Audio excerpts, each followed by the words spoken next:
নমস্কার বন্ধুরা, সবাই আশা করি ভালো আছেন। আজকে চলে এসেছি নতুন একটা ব্লগ নিয়ে। ব্যাঙ্গালোরের এয়ারপোর্টের টার্মিনাল 2। সুশান্ত অনেকগুলো লাগেজ নিয়ে আছে। ভাবছেন কোথায় যাচ্ছি? হ্যাঁ, বাট এইবারের যে ট্যুরটা আছে সেটা আমি একাই যাচ্ছি, কারণ এটা ছিল আমার অফিসের ট্যুর। যদিও সুশান্ত আমাকে দিতে গেছিল, আর এটাই ছিল আমাদের খুব বেদনাদায়ক মোমেন্ট। সত্যি কথা বলতে ফার্স্ট টাইম আমি সুশান্তকে ছেড়ে এত দূরের জন্য জার্নি করতে যাচ্ছি, তাও আবার ইন্ডিয়াতে না, ইন্ডিয়ার বাইরে, ইন্টারন্যাশনাল ট্যুর। আর সেটা ছিল অফিস ট্যুর। তো ওকে এরকম রেখে যেতে আমার মনটা খুবই খারাপ লাগছিল। তবু কিছু করার নেই, যেহেতু অফিস ট্যুর ছিল সেই জন্য একাই যেতে হবে। তবু ভয় ভয় লাগছিল, বাট মনে সাহস নিয়েই আমাকে যেতে হলো। এই যে দেখুন, এইভাবে আমাকে লাউঞ্জের টিকিট দিয়ে দিয়েছে। এবং আমাদের ফ্লাইটটা ছিল ব্যাঙ্গালোর থেকে ফার্স্ট হংকংয়ে লেওভার হয়ে তারপরে ছিল সাংহাই মানে চায়না। আর ভিতরটা ব্যাঙ্গালোর এয়ারপোর্টের খুবই সুন্দর, এইরকমভাবে সুন্দরভাবে সাজানো। চলুন আপনাদের একটু ঘুরিয়ে নিই। এয়ারপোর্টের ভেতরে এই জায়গাটা ছিল ডিউটি ফ্রি এরিয়া। এখানটায় কসমেটিক্স ছিল, ভালো পারফিউমের স্টক ছিল, আরও লিকারের এই জায়গাটায় কাউন্টার ছিল। তো এরকম দেখতে দেখতেই আমরা ভিতর দিয়ে যাচ্ছিলাম। তবে বলতে পারেন যে ভিতরটা অনেকটাই বড়, হেঁটে মনে হচ্ছিল জানি শেষ করা যাচ্ছে না।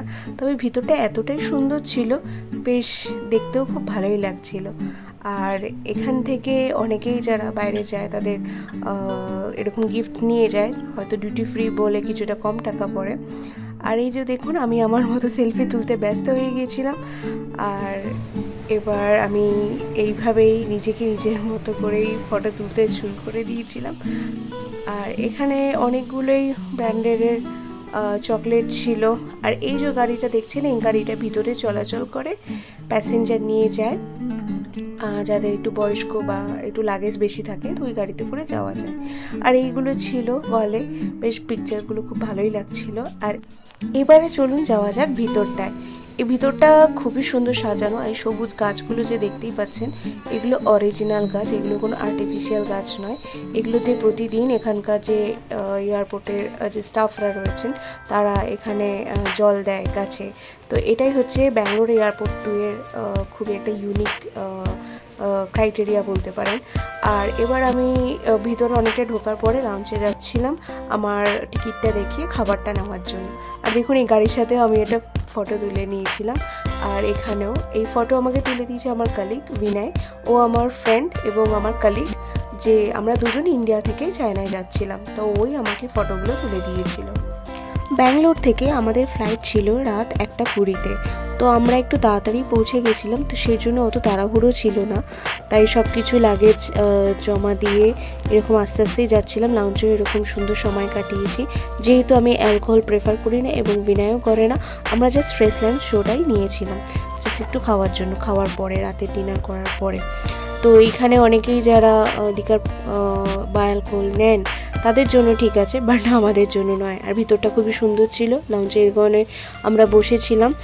আর আমরা খাওয়া দাওয়া হয়ে যাওয়ার পরেই যখনই বোর্ডিং টাইম কাছে চলে আসলো, তখন আমরা আমাদের গেটের নাম্বারে চলে গেলাম।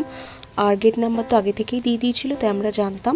তো ওখানে গিয়ে আমরা ওয়েট করছিলাম যে কখন আমাদের গেট ওপেন হবে, বোর্ডিং স্টার্ট হবে সেই জন্য। আর দেখুন, ভিতরটা খুবই সুন্দর। এখানটা ঝর্ণা ছিল, বেশ ঝর্ণা দিয়ে সুন্দর করে জল পড়ছিল। আর দেখে মনে হচ্ছিল জানি অন্য একটা রাজপ্রাসাদ বা যেরকম হয় সেরকম জায়গায় চলে এসেছি। এখানে এবার আমরা ওয়েট করছিলাম যে আমাদের কখন বোর্ডিংয়ের জন্য ডাকবে। তারপর আলটিমেটলি আমরা ফ্লাইটে উঠে পড়েছিলাম। আমাদের ফ্লাইটের ছিল ক্যাথে প্যাসিফিক। তো এখানে আমি বসেছি, দেখতেই পাচ্ছেন। তো এটা আমার ছিল ওয়েলকাম ড্রিঙ্কস।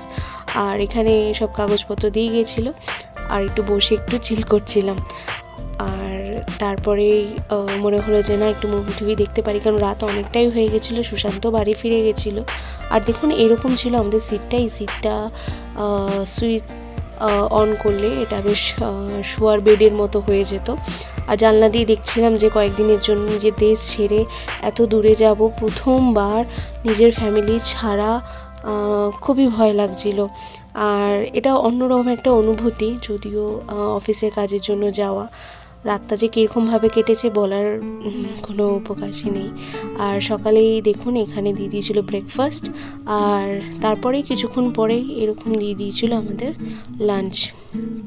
আর এটা ছিল হেডফোন, এই হেডফোন দিয়ে, এটা ভিতরে থাকে, এই হেডফোনটা দিয়ে আমি মুভিটা শুনছিলাম যাতে আওয়াজটা অন্য কারোর কাছে না আসে। এটা একটা ওয়েলকাম কিট দিয়েছিল যেটার মধ্যে মাউথ ফ্রেশনার, তারপরে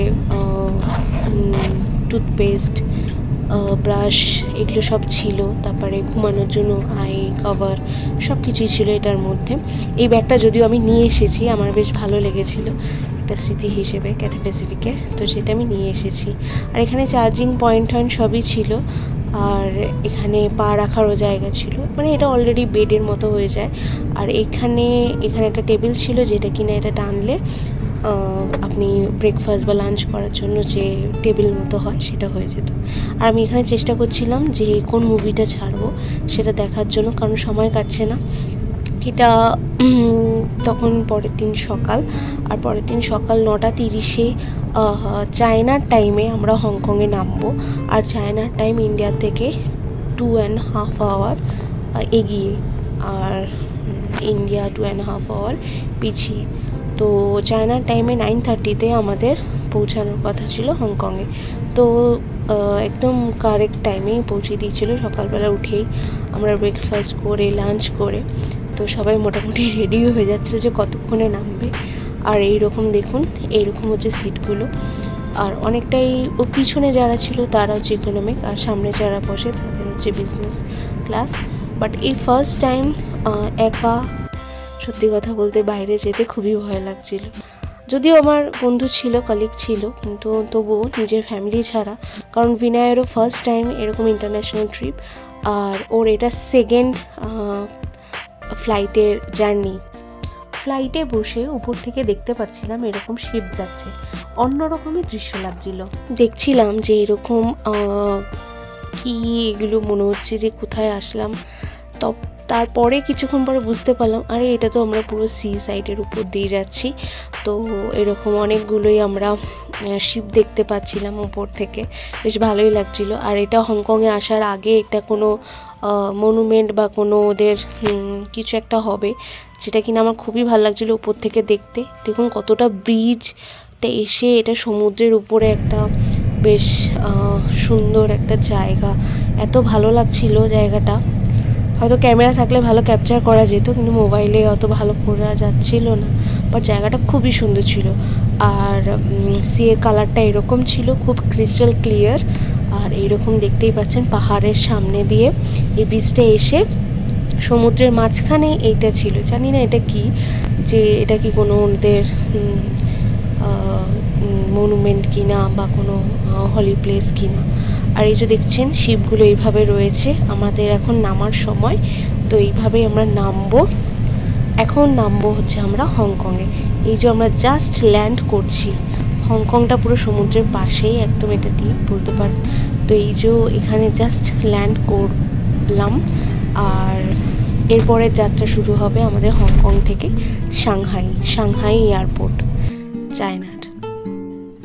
ইন্ডিয়ার ব্যাঙ্গালোর থেকে দীর্ঘ 6 ঘন্টার জার্নির পর আলটিমেট অন্য দেশে ফার্স্ট টাইম বাবা মাকে ছেড়ে, হাজব্যান্ডকে ছেড়ে,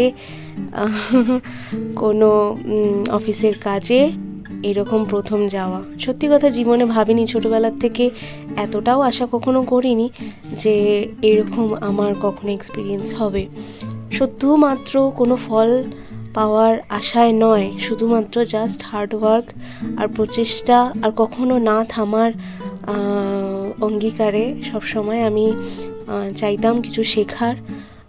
তো সেই পরিপ্রেক্ষিতেই আজ এত দূরে এসেছি।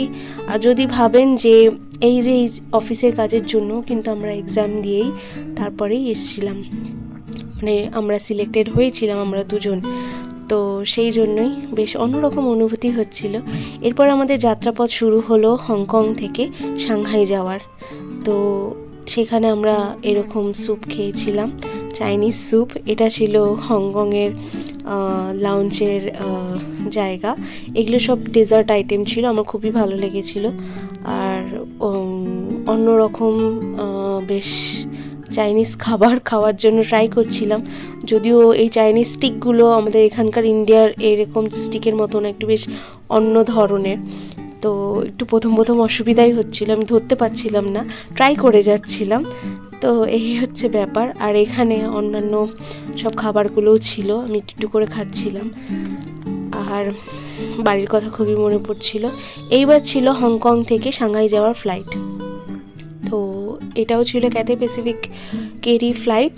আর এই যে দেখুন এখানে দিয়ে দিয়েছিল সব মেনু, কী খাবারের। ওয়াইন সেট ছিল ঠিকই, আমি দেখছিলাম, বাট এটা আমার নোশনাল লস ছিল, যেটা কিনা আমি কখনো খাই না। আর এইরকম একটা কাগজ দিয়েছিল, যেটা কিনা একটা ডকুমেন্টস টাইপের বলতে পারেন। যদিও আমরা ভিসা করেই গেছিলাম ইন্ডিয়া থেকে, তাও যে কতদিন থাকবো ওখানে, কোথায় যাচ্ছি, কোন হোটেলে থাকছি, সেটারই একটা ডিটেলস চেয়েছিল। তো সেটা আমি ফিল আপ করে ওখানে যে ইয়ারস্টেস ছিল তাদেরকে হাতেই দিয়ে দিয়েছিলাম।